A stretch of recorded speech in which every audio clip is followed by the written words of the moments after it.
nin oo adeerkiis oo u tabcay taariikh iyo soo jireen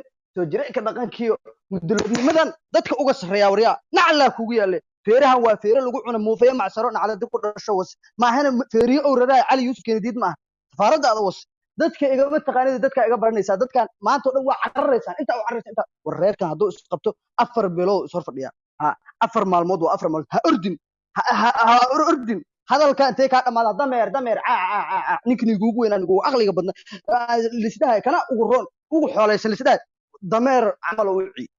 cawada meeshaas yaa bargidar mare war ilaah baan kugu dhaarshay maantay halyeyga lagu faanay oo jeneraal ciidid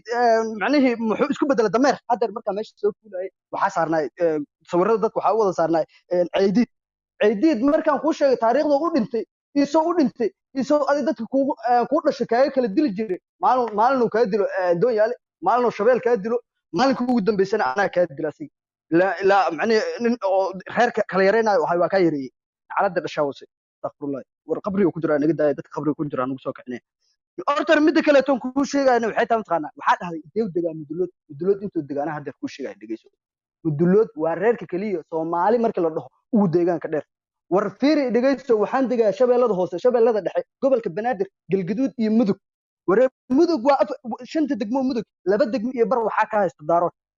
degmo iyo barna waxa ka haysto waxa isla cadde wallahi reer kale ku soo qaadeen degmada xaradheere wariyaa ninka degmo oo aqoonsaday qalinka iyo buuga ku soo dhicay mataqaana xaaji baraka la dhahaa raximahullah wa xafidahullah waa nin waxa isla cadda dadka ka bar nacla safaaradaada aniga ima taqaanid adaa soo doontay rabbigaaga risaas ka bari ku raaxaysan reenka kaara sawirka isa saaran fiiri ma heli kartaa maanta habar gidir reer kale leeyahay ma laga heli karaa laba nin oo ku darajo ah sawirada isaaran waa 4 nin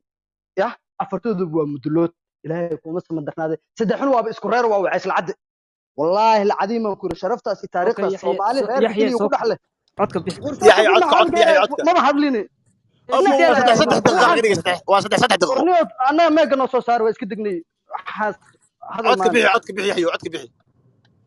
okay waa degay ku soco okay si halkaas iga si